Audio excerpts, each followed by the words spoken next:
أعوذ بالله من الشيطان الرجيم. بسم الله الرحمن الرحيم. الحمد لله رب العالمين الرحمن الرحيم مالك يوم الدين إياك نعبد وإياك نستعين اهدنا الصراط المستقيم صراط الذين أنعمت عليهم غير المغضوب عليهم ولا الضالين آمين. إن الحمد لله نحمده ونستعينه ونستهديه ونستغفره ونعوذ بالله من شرور أنفسنا ومن سيئات أعمالنا.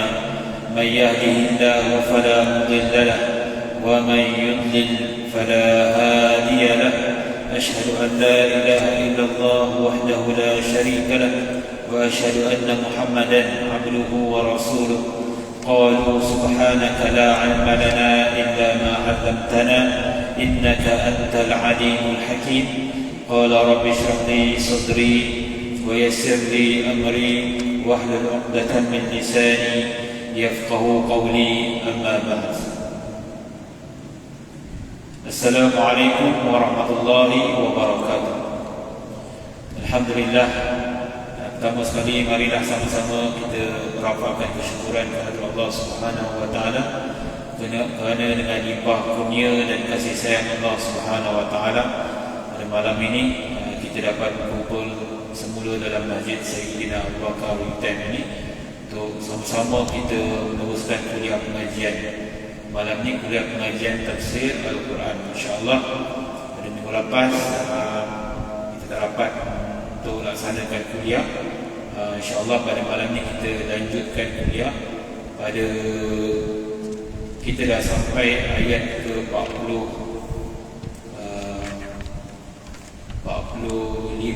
daripada surah Al-Baqarah. 45 daripada surah Al-Baqarah. Sebelum tu adik yang dirahmati Allah boleh sharekan kuliah kita ni juga.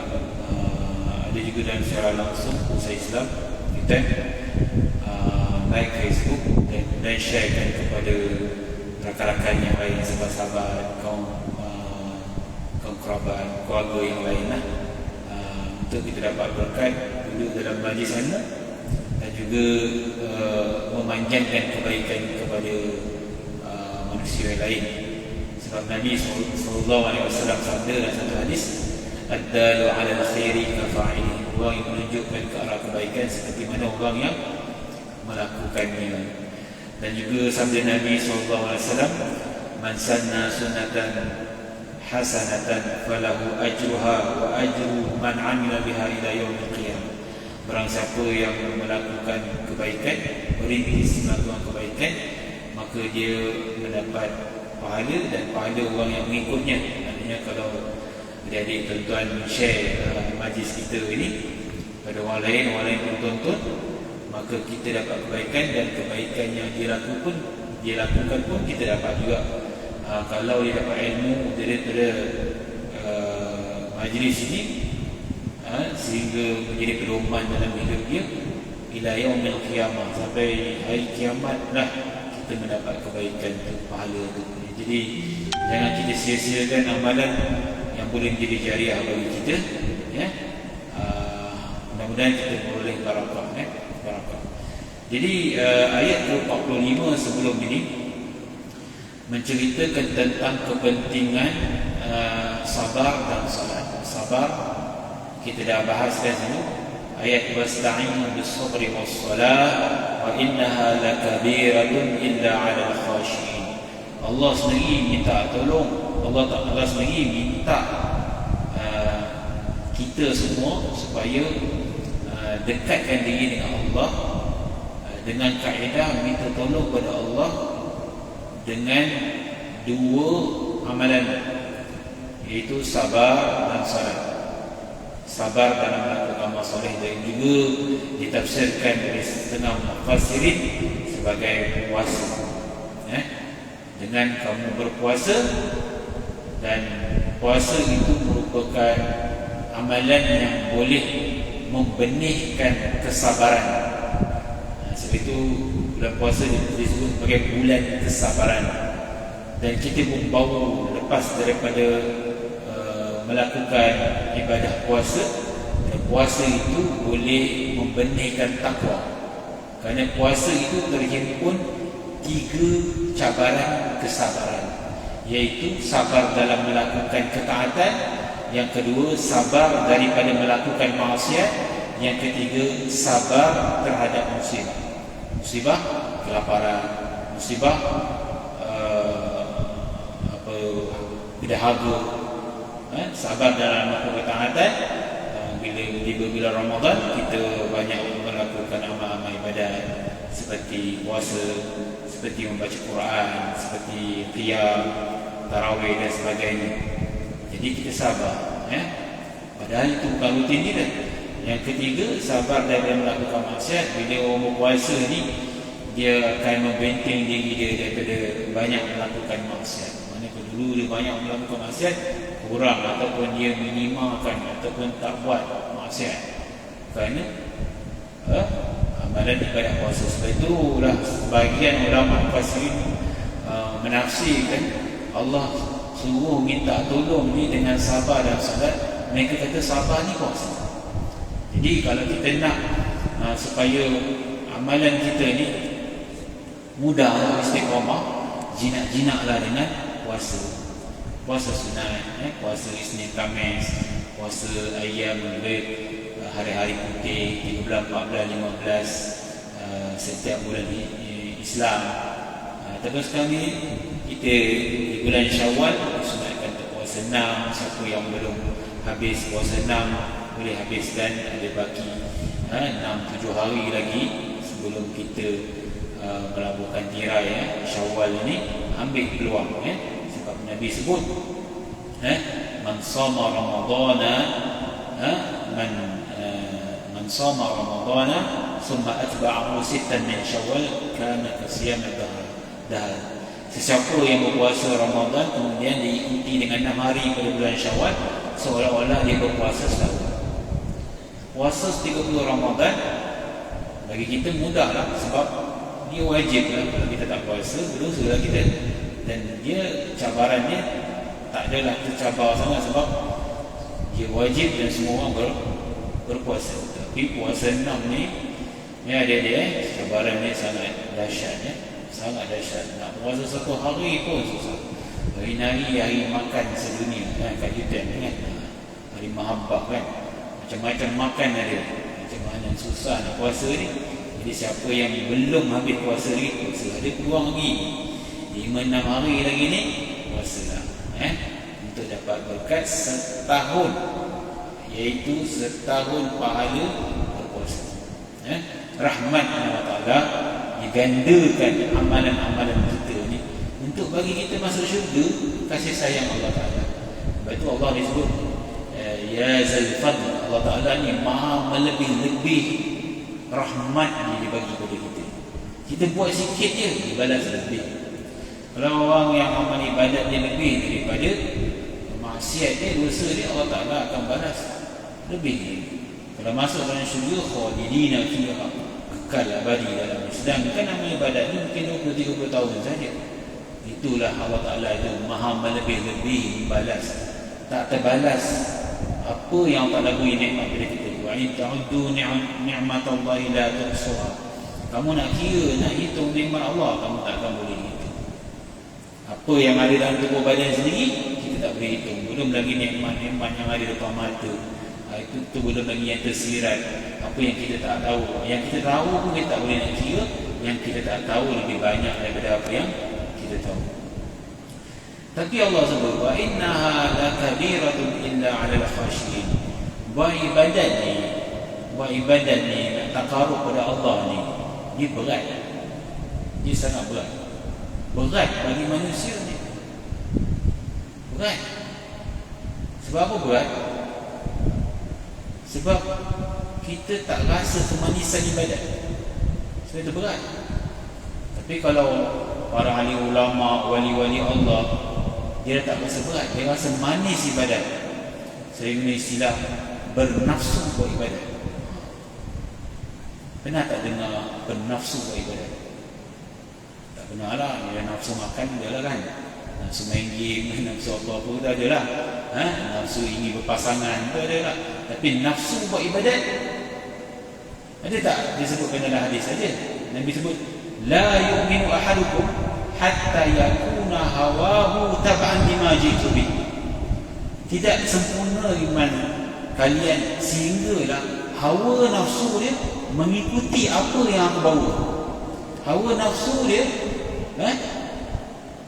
hawa nafsu dia bila semak-semak betul-betul apa yang Nabi suruh dia buat. Itu hawa nafsu dia. Oh, susah nak buat macam ni. Ada tak rasa bernafsunya nak pergi masjid UTM, nak dengar kuliah? Oh, kalau bernafsu ramai ni kan. Kalau ada cabutan bertuah kan, itu dia bernafsu. Nafsunya nak menang cabutan bertuah. Kalau ada lah cabutan bertuah, siapa datang sembahyang satu waktu ni, hadiah apa?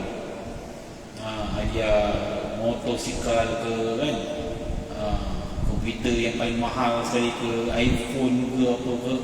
Weh, saya ingat ramai ni sebab bukan kerana nak ibadat tu, tapi bernafsu nak dapat tu. Jangan kan kita dengar bernafsu buat ibadat. Ini makam-makam wali adalah. Sebab apa? Orang wali-wali Allah ni, mereka berdiri lama sembahyang pun mereka rasa lazat. Mereka baca Quran lama pun mereka rasa lazat. Kalau mereka kurang ibadat, mereka rasa tak tenang hati. Kalau kita tak sampai makan situ, kecewalah terhadap diri kita, kerana kita masih lagi dalam kategori wa innaha lakabiratun. Kerana itu sangat berat bagi kita. Kita lah dia. Illa 'alal khashiyin, minta maaf, tak termasuk. Melainkan orang-orang yang khusyuk. Masuk ke tak kita? Tak masuk lah. Kalau ada adik sini kata tak masuk, yang di polis kediaman lagi tak masuk. Kan? Sebab kita tak rasa, tak rasa kelazatan kita. Belum rasa lagi. Allah kata memang berat. Illa 'alal khashiyin, melainkan orang yang khusyuk. Apa maksud khusyuk? Itu Yusuf Qardawi itu khusyuk ada dua. Satu, khusyuk anggota badan. Bila dia buat ibadat, anggota badan dia fokus. Kalau solat, dia tak gerak-gerak, ya, dia tak, mata dia tak melilau, kan? Sekarang ni dah rapat sahabat, kata lama tak tengok kaki orang. Tengok kaki orang pula lah, kan? Tengok kaki dia ni hitam ni, kuku dia ni kenapa dia tu kan? Dulu jarak asal tak nampak kaki ni, ini dah rapat asal dia tengok kaki orang pula. Mata pun tak khusyuk kan? Patut mata tengok tempat sujud, ataupun tengok baca. Padahal waktu biasa tak baca pun, tulisan kat t-shirt orang tu baca. Waktu tu masa sayang baca, gelap tak badar orang baca. Dia baca dalam fokus kan? Fokus. Tapi tak boleh fokus sebab apa tak boleh fokus? Kita tak khusyuk, kita tak minat, kita tak gembira dengan ibadat kita.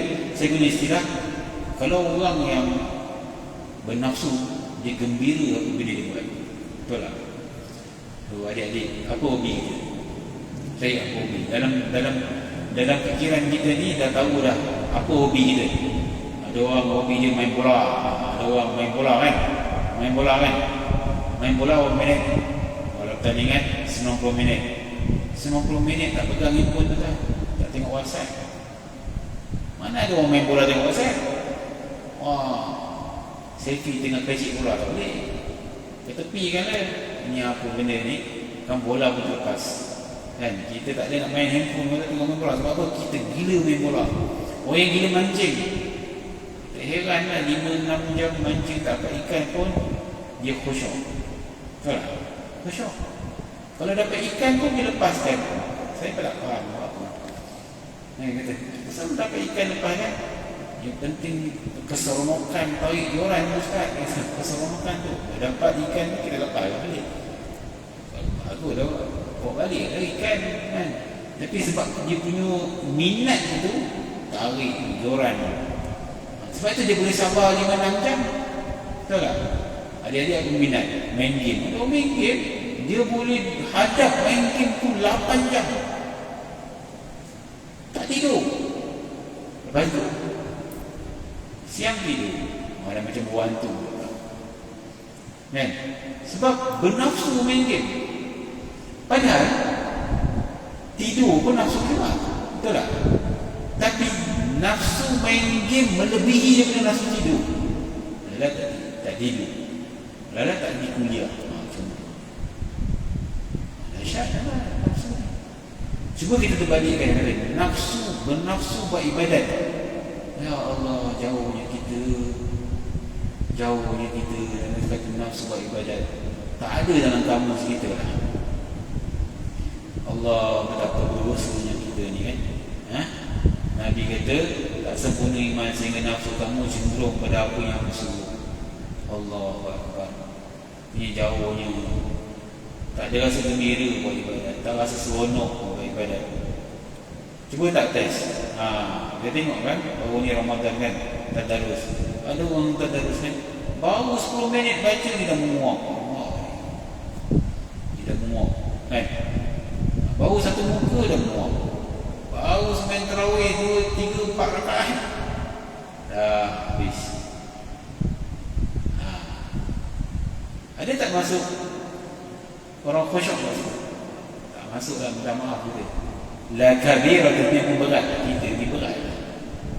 Illa ala al-khashiyin. Mereka orang yang khusyuk, dia fokus, dia seronok, dia ikhlas, dia gembira buat ibadat, dia puas hati. Dia rasa, ya Allah, kalau tak buat ibadat, macam tu Nabi SAW sebut dengan Bilal, ya Bilal, arihna bis-salat. Wahai Bilal, azan, rehatkan kami dengan salat. Nabi punya dimensi pemikiran, solat itu satu kerehatan. Kita solat tu satu pekerjaan. Sebab itu kita berat. Nabi solat adalah kerehatan bagi Nabi. Sebab itu Nabi boleh berdiri lama sembahyang, tak sedar kaki dah bengkak. Dia baca hadis tak? Dia baca hadis tak? Aisyah nasihat Nabi, ya Rasulullah, dosa kau telah diampunkan yang lepas dan akan datang. Kenapa ibadat sampai kaki ni bengkak? Kaki ni bengkak sebab apa? Berdiri lama sangat. Berdiri lama. Tak tuan-tuan. Jadi Nabi berdiri lama sembahyang malam ni berapa lama? Kata Ibn Abbas, kadar lama berdiri Nabi SAW sembahyang malam adalah dengan bacaan 3 surah panjang. Al-Baqarah, Ali Imran, An-Nisa, 1 rakaat. Macam masa tu umur Nabi 50 lebih tau, 60 tau. Kita umur apa? Muda kan? Boleh tahan Al-Baqarah, Ali Imran, An-Nisa, 1 rakaat. Tak boleh. Kita baca Yasin boleh lah tahan 2 sekejap kan? Yasin kan, cuba baca surah Baqarah. Nabi baca pun satu-satu. Kemudian ada riwayat lain pula kata kadar rukuk Nabi, bila Nabi rukuk sama lama dia macam mana dia berdiri, sujud dia sama lama macam dia berdiri. Allah. Ibn Abbas umur dia 8 tahun, kata-kata lutut dia berikut Nabi sembahyang malam. Nabi sembahyang seorang, dia ikut follow belakang. Kita tengok, lama tak tengok kan. Tapi Nabi tak rasa benda tu bebanan, sebab dia rehat bagi dia. Wahyu turun satu kerehatan. Bila dia baca ayat Al-Quran, dia Nabi ni beban banyak menanggung ni dengan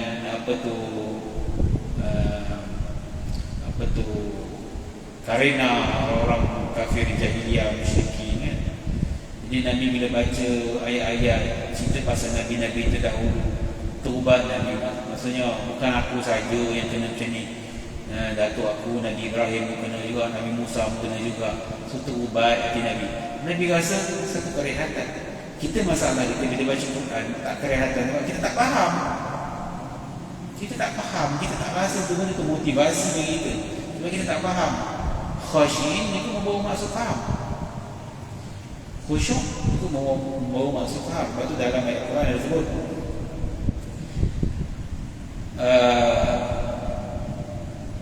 berapa lamakah yang kamu perlu masa bagi kamu untuk hati kamu khusyuk terhadap ayat-ayat Allah? Maksudnya memahami ayat Allah. Kan? Kita kalau belajar dekat kuliah, satu subjek kalau tak faham, tak best. Mesti nak kena faham. Kalau tak faham, dia tak tentu arah kan. Kita katanya lecturer kita aku teori ni tak faham lah kan. Kalau alamat kata, kalau kita tak tanya sampai habis kan, memang fail lagi dia kan, sebab kita tak faham. Mesti nak kena faham. Allah kurniakan kita 20 tahun hidup sampai sekarang kita tak boleh faham Quran. Tangisilah pada jiwa kita, kecewalah pada jiwa kita. Umur yang Allah Ta'ala berikan, masa yang Allah Ta'ala berikan, akal fikiran yang Allah Ta'ala berikan, di manakah kita laburkan semua nikmat-nikmat Allah Ta'ala? Al-Khashi bukan saja ada minat, tetapi pemahaman supaya ia menjadi satu kerehatan bagi kita. Kemudian Allah Ta'ala definisikan orang khusyuk itu apa dia. Ayat itu pada ayat sebelah, iaitu ayat ke-46. Ba'da a'udzu billahi minasyaitonir rajim. Alladzina yadhunnuna annahum mulaqu rabbihim wa annahum ilaihi raji'un. Maksudnya yang tadi Allah Ta'ala sebut, kecuali orang-orang yang khusyuk. Orang khusyuk itu siapa? Iaitu orang-orang yang meyakini bahawa mereka akan menemui Tuhannya. Iaitu orang-orang yang meyakini bahawa mereka akan menemui Tuhannya dan bahawa mereka akan kembali kepadanya. Itulah orang khusyuk. Allazina yazunnun, iaitu orang-orang yang yazunnun dari kalimah zann. Zann di dalam bahasa Arab sangka. Inna ba'da dhanni ithmu, dalam surah apa? Surah Al-Hujurat. Inna ba'da dhanni ithmu, sebahagian daripada dhann itu adalah dosa kan, prasangka. Tapi dhann itu dalam bahasa Arab membawa maksud yakin. Sebab itulah dalam satu ayat dalam surah Al-Kahfi, Allah Ta'ala berfirman, wa ra'al mujrimuna an-nar fa dhannu annahum muwaqi'uha. Dan orang-orang yang berdosa melihat neraka, maka mereka meyakini bahawa mereka akan jatuh ke dalamnya. Kalau orang berdosa ni, dia dah tengok neraka terpampang depan mata dia, dia sangat yakin memang mati aku, memang aku jatuh dalam sebab aku orang berdosa. So kalimah zan juga membawa maksud yakin.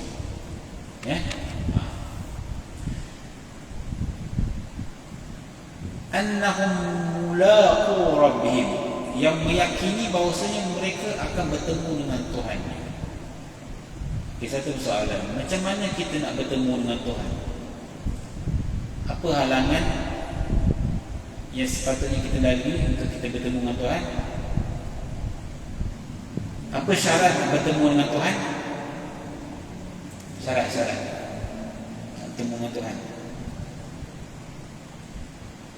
Tanya ni, mati mana boleh hidup tuan-tuan? Kena mati tu. Tempoh hari kiamat tu, alam barzah tu kan. Jadi Allah nak kata kat sini, orang yang khusyuk ni adalah orang yang yakin terhadap bahawasanya dia akan mati, dan kematian itu akan menjengah bila-bila masa. Sebab itu Nabi sebut dalam satu hadis, al-kayyisu man dana nafsahu wa 'amila lima ba'dahu.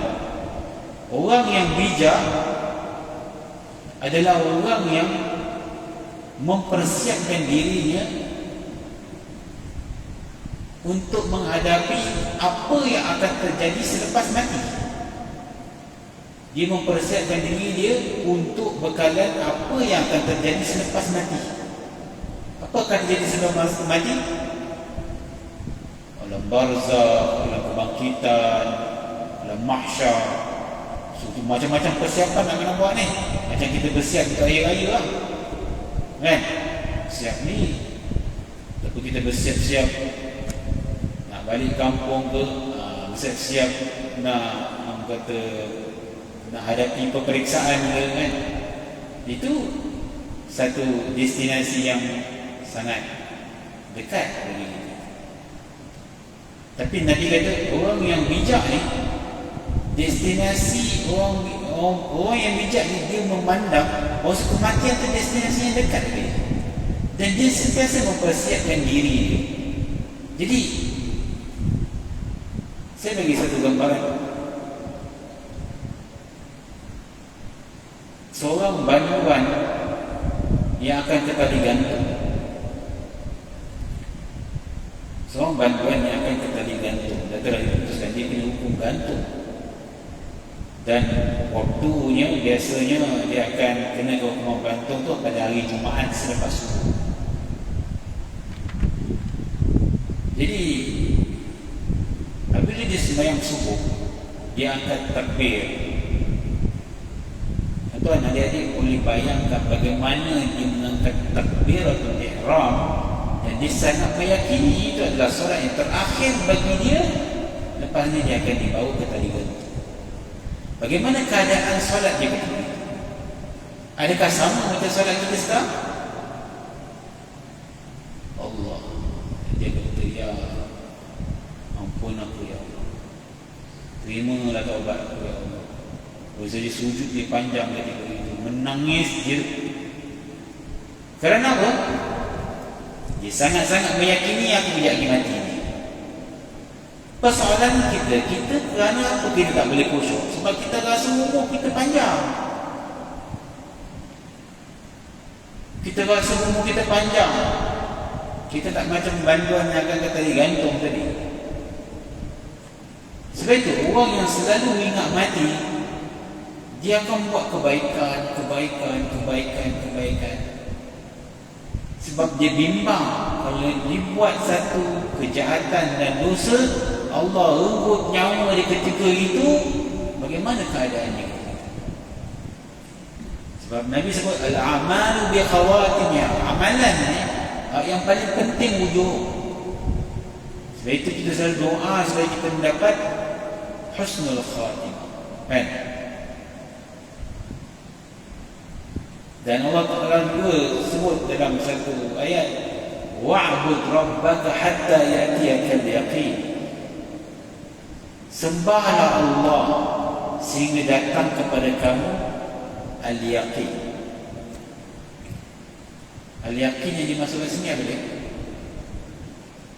Jangan salah faham ayat Quran. Sebab itu kena belajar tafsir, ya? Sebab kalau kita baca terjemahan Quran, bukan semua ayat. Ada ayat-ayat yang dia ada samar-samar. Kalau kita tak belajar tafsir, kita takkan faham. Bukan kita je, sahabat Nabi pun ada sebahagian ayat dia keliru dan samar, dia faham secara literal. Bila dia bagi tahu pemahaman daripada Nabi, Nabi kata silap. Sebenarnya ini sekian. Seperti mana sahabat yang menyangka bahawasanya bila Allah Ta'ala sebut kulu washrabu hatta yatabayyana lakum al-khaytul abyadu min al-khaytil aswad, makan dan minumlah sehingga nyata kepada kamu benang putih daripada benang hitam. Jadi sahabat ni dia faham literal. Dia tidur, dia masuk ke benang putih, benang hitam. Dia bangun, dia kata mana yang tak ada zahir pun benang putih, dia kata. Dia beritahu Nabi. Nabi kata kau punya bantal panjang sangat. Nabi pun berbuang. Yang dimaksud kat sini adalah siang daripada malam. Maksudnya had, hudud, sempadan, disyariatkan puasa. Itu maksudnya. Mana itu pun ada sahabat yang tak faham. Kita ni bukan orang Arab, laki dah tak faham. Kalau kita tak belajar tafsir, macam mana? Macam ayat ni tadi, ada setengah ajaran sesat mengatakan kita ni bila ibadat kepada Allah, bila dah sampai tahap yakin, tak perlu ibadat dah, ya. Setengah ajaran sesat ada. Dia guna ayat ni, wa'bud rabbaka hatta ya'tiyakal yaqin. Wah, kalau orang cakap ni ada yang Quran ni, kita pun ada sembahlah Allah sehingga datang kepada kamu keyakinan. Bila kita dah sembah Allah Ta'ala ni sampai dah ada fana dalam diri ni, sampai kita rasa memang dah yakin, memang dah rasa kelazatan dia sampai ada peringkat kita tak payah sembahyang. Macam tu. Minta maaf cakap. Yang jadi pengikut ni profesor pun ada, doktor pun ada, orang bijak pandai. Sebab itulah kita tak belajar tafsir Quran secara disiplin yang betul, maka kita akan pergi ke ajaran sesat. Sedangkan yang dimaksudkan dengan yakin dekat sini bila kita belajar tafsir al-maut, sembahlah Allah sehingga datang kepada kamu keyakinan, iaitu dalam kurungan kematian. Kerana kematian satu benda yang yakin. Ini boleh sebut allazina yazunnuna annahum mulaqu rabbihim. Orang yang khusyuk ni ialah orang yang meyakini bahawa dia akan bertemu dengan Tuhannya. Syarat nak bertemu dengan Tuhan apa tadi? Adik ni jawab tadi mati. Ada kaitan kan? Mati. Orang yang meyakini bahawa dia akan mati, kita akan tergamak bagus. Sekarang ni sebab kita tak yakin sangat, relax lah kan. Ada ramai dah orang kena COVID meninggal. Kita mungkin ada kena COVID tak meninggal. Boleh jadi ada asbab-asbab lain, kita tak tahu. Dah berapa ratus warga dalam UTM yang segar, bugar, sihat. Pelajar-pelajar, saya dulu pernah jadi fellow tahu, terkejut sekejap. Student meninggal, insiden, sihat-sihat, jaga-jaga bawa motor kan? Dia bukan mengenal usia, ajar kita. Kawan tua je, ada orang datuk masih ada, moyang masih ada, cucu dah meninggal. Tapi kalau orang yang yakin bahawa dia akan bertemu dengan Tuhan dia tak akan sia-siakan kehidupan dia. Dalam konteks kita kat sini, kalau adik-adik dia mana akan ibu aku belajar UTM, dia takkan sia-siakan satu mutiara pun yang ada kat UTM, melainkan dia akan ambil mutiara tu. Apa mutiara yang ada? Bukan saja kat bilik kuliah, mutiara ada kat majlis UTM. Belajar fardu ain, datang belajar fardu ain, mutiara. Sebab apa? Mati tak mengenal usia. Yazunnun maksudnya yakin. Yakin dia bukannya separuh-separuh, dia yakin. Orang yang yakin ni dia akan cuba dapatkan. Tapi kalau orang yang tak yakin ni, dia kata main cuba je, dia datang. Dia datang majlis UTM, sekali kawan tu tak nak datang, mak datang, aku tak nak datang. Sebab dia boleh datang kalau ada kawan, kalau tak ada kawan tak datang. Jadi itulah semangat kita. Kadang ada semangat orang buat ibadat, dia mesti nak ada suasana. Kalau tak ada suasana, dia tak jadi. So kita tanya diri kita lah, wa annahum ilaihi raji'un, dan bahawasanya dia akan kembali kepada Tuhan. Itu adalah orang yang khusyuk. Sebab sahabat-sahabat Nabi SAW, bila mereka berjihad, hati mereka memang kering kan? Mereka tak heran kalau mereka mati, mereka tak heran kalau mereka tak bertemu dengan keluarga mereka. Yang penting mereka syahid. Kalau dapat syahid, alhamdulillah. Lepas itu kita ni dengan generasi salafus salih ni sangat jauh lah. Kita punya fizikal ni, tubuh badan ni, zahir dan batin kita dipenuhi dengan ketebalan nafsu. Sebab itu kita tak dapat rasa nikmat. So ayat ni kita takkan boleh faham melainkan kita mengharungi jalan itu. Betul? Takkan boleh faham. Adik-adik pernah rasa adik-adik berada dalam tahap ibadat yang paling baik. Pernah tak rasa nikmat buat ibadat? Ada orang dia rindu tu masa sekolah dulu rajin buat qiyam, masa seronok. Tapi sekarang ni berat buat. Sebab apa? Dulu sebab kita istiqamah, Allah campakkan kemanisan. Sekarang sebab kita dah banyak malas, jadi dia berat. Dulu mungkin kita banyak bermuzakarah, banyak cerita buat kematian. Ada orang dah join tabligh kan, banyak cerita mati, banyak cerita apa. Sekarang salah pilih kawan, cerita dunia je. Lama-lama nafsu pun dah makin menebal, nak buat ibadat pun makin malas. Sebab apa? Spiritual dalaman kita ni tak kuat. Spiritual dalaman kita ni tak kuat.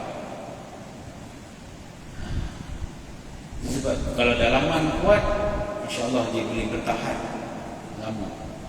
Tapi kalau kita ni sibuk mengenyangkan benda zahir kita, daya nafsu, kita akan malas buat ibadat. Okay, ada soalan dari pendengar. Sekejap lagi saya jawab. Banyak waktu lagi, insya-Allah. 8:31. Okay. Wa annahum ilayhi raji'un, bahawa dia yakin dia akan kembali kepada Tuhan dia.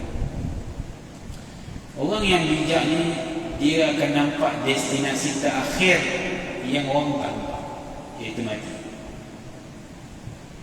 Dia tak akan nampak benda dunia saja.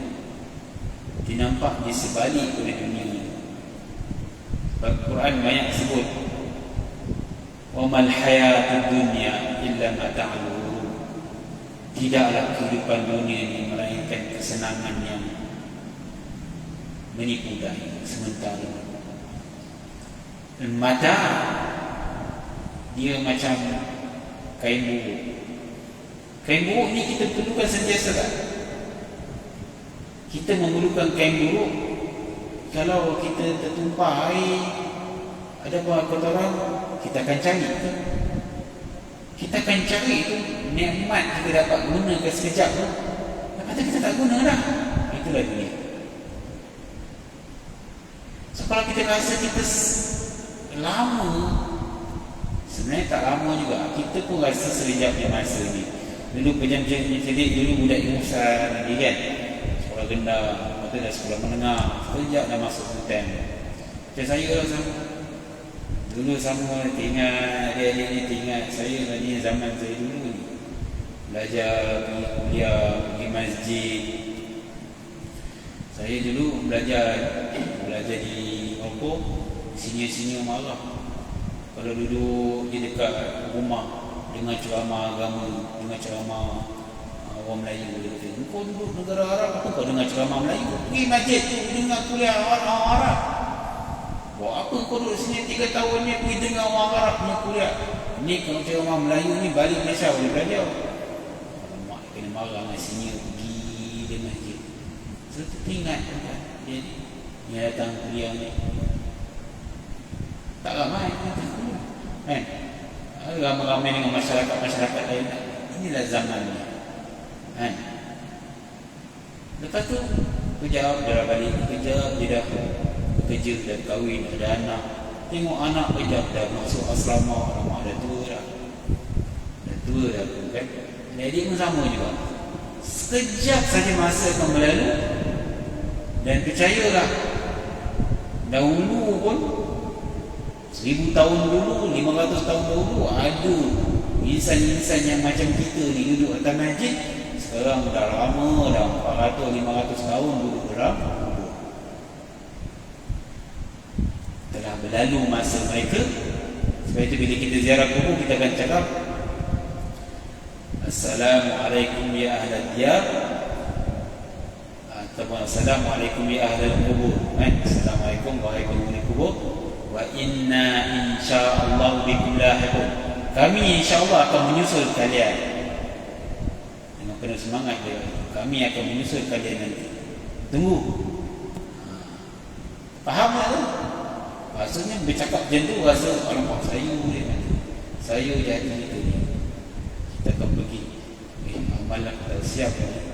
Allah kata watazawwadu fa inna khairaz zadi taqwa. Berbekal-bekallah kamu, buat bekalan. Sebaik-baik bekalan adalah takwa.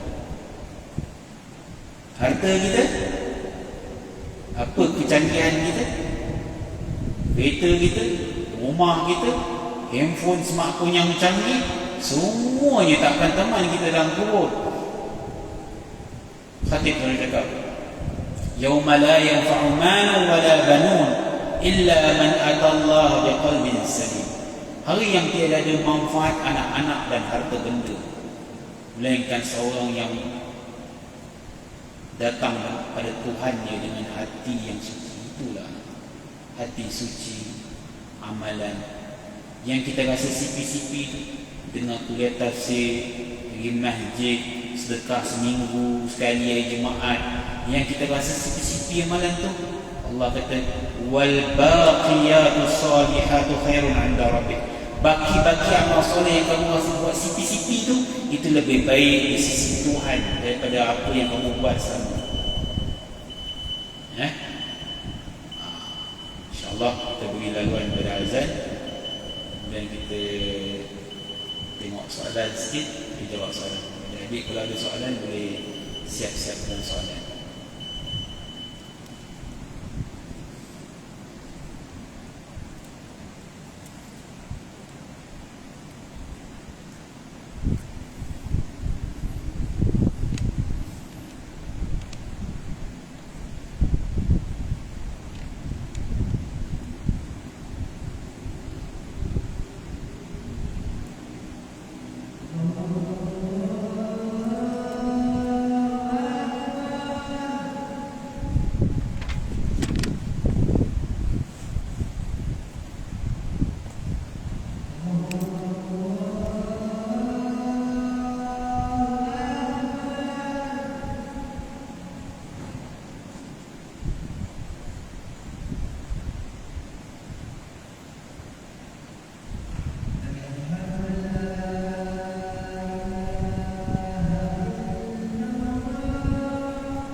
Okey, ada soalan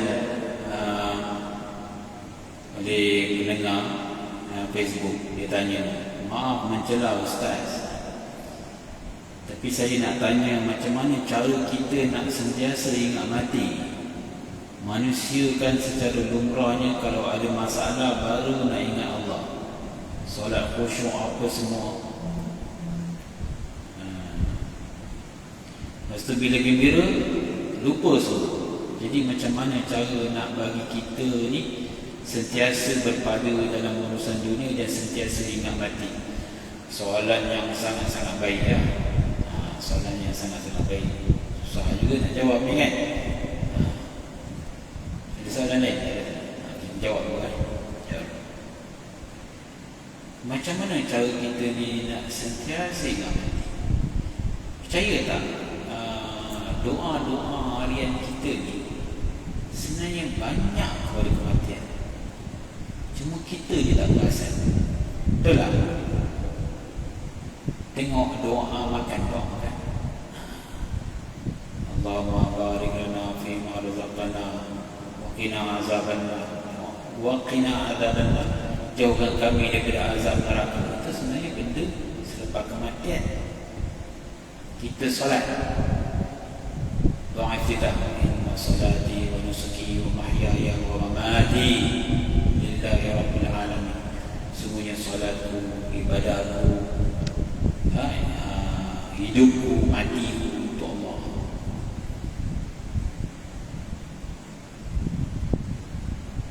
Kita dalam rutin harian kita banyak sebut mati, tapi jiwa tak perasan. Balik belajar balik apa yang kita dah belajar tu supaya kita khusyuk. Itu yang pertama. Yang kedua, bila kita nak selalu ingat mati, kena ingat orang yang dah mati. Nak ingat orang yang dah mati, kita tengok arwah ayah kita ke ibu kita selalu ingat dia. Apa benda yang kita selalu pandang? Saya bagi tip lah kan. Kita ni selalu pandang cermin. Tambah lagi orang perempuan kan, siap tengok cermin. Letak kat cermin tu. Jangan lupa doakan ibu ayah.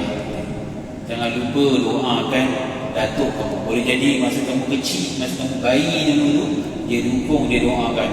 Atau doakan dia jadi anak soleh. Hari ni kita boleh jadi soleh. Dia dah meninggal lama dah. Dia doakan kita tak nak doakan dia ke?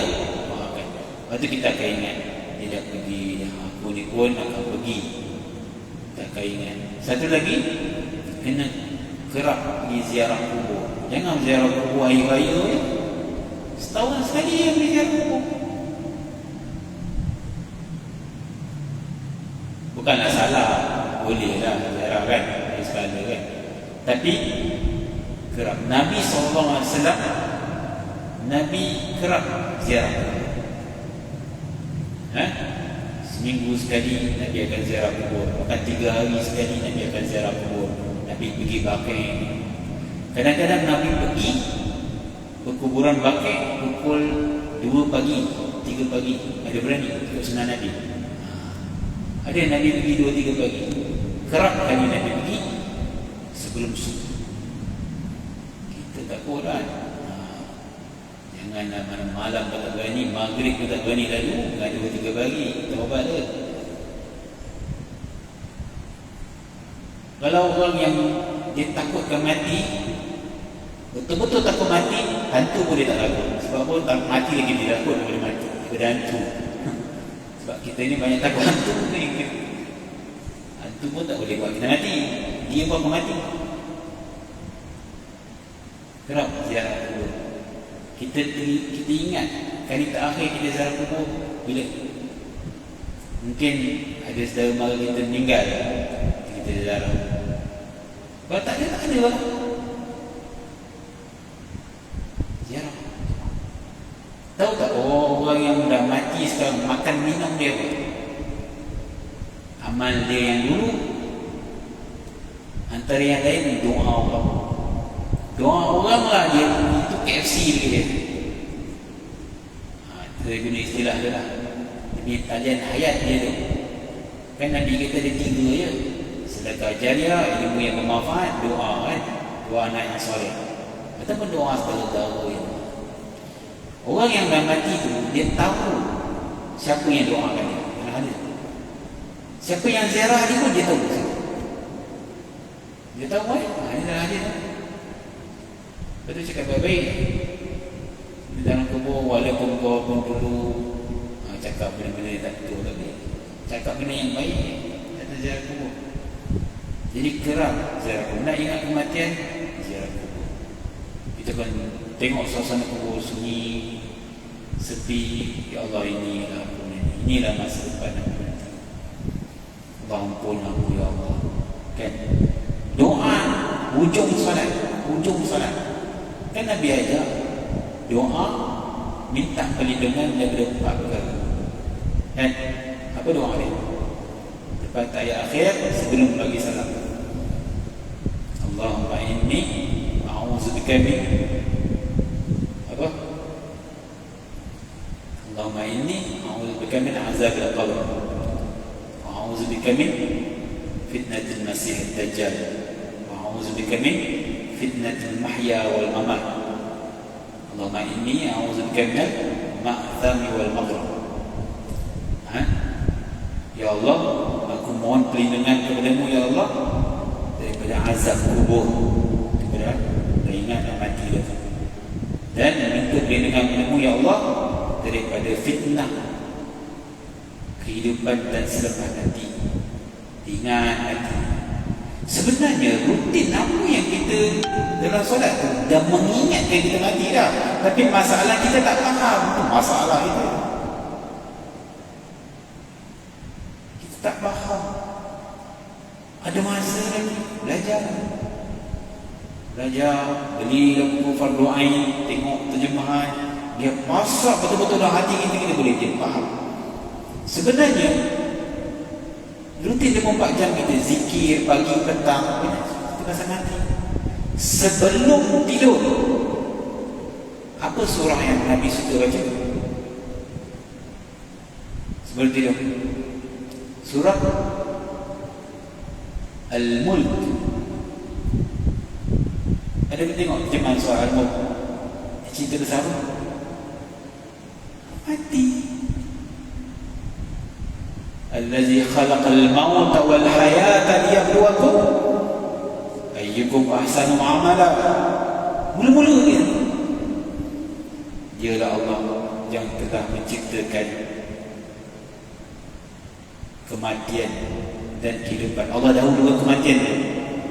Maksudnya dahulukan kehidupan, tapi Allah nak ingatkan khalaqal mauta wal hayata. Allah dahulukan, dia menciptakan kematian dan kehidupan.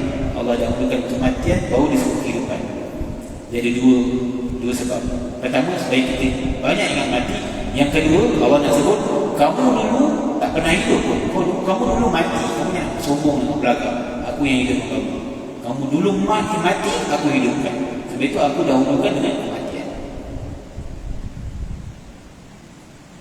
Semuanya rutin kehidupan Nabi yang Nabi tunjukkan oleh sunnah ni telah cukup untuk membekal kita tentang kematian. Tapi kita tak perasan. Yang kita perasan, kita gelak-gelak dengan kawan kita cerita wah. Yang itu kita perasan. Tapi ibadat kita tak perasan sebab kita tak faham. Cuba faham-fahamkan. Zikir pagi, zikir petang, cuba faham-fahamkan. Dia banyak lagi masa dari mana kita boleh belajar. Sungguh kerana tak usah kita nak cari benda-benda pelik, nak kena pergi bersuluh jauh-jauh, betapa nak mengingat mati, tak. Yang ada dalam kehidupan kita yang Nabi ajarkan dah cukup untuk kita ingat mati. Tak payah cari benda-benda pelik. Yang benda-benda pelik yang lain jadi. Harapnya menjawab Cik Farahana. Ada soalan ni? Ada soalan? Ada? Nak tunggu, tak sabar nak sembahyang Isyak. Bernafsu nak sembahyang Isyak. InsyaAllah kita tangguhkan majlis kita pada malam ini. Doakan Allah Ta'ala beri yang keberkatan dalam majlis kita dan dapat menjentik hati kita untuk melakukan perubahan. A'udzubillahi minasyaitonir rajim. Bismillahirrahmanirrahim. Alhamdulillahirabbil alamin wassalatu wassalamu ala asyrafil anbiya'i wal mursalin wa ala alihi wa sahbihi ajmain. Allahumma inna nas'aluka 'ilman nafi'an wa rizqan thayyiban wa 'amalan mutaqabbalan. Allahumma arina al-haqqa haqqan warzuqna ittiba'ahu wa arina al-batila batilan warzuqna ijtinabah. Rabbana atina fid dunya hasanah wa fil akhirati hasanah wa qina adzaban nar. Sallallahu ala sayyidina Muhammadin wa ala alihi wa sahbihi wasallam. Walhamdulillahi rabbil alamin. Aqulu qawli hadza wa astaghfirullah li wa lakum wa billahi tawfiq wal hidayah. Wassalamu alaikum warahmatullahi taala wabarakatuh.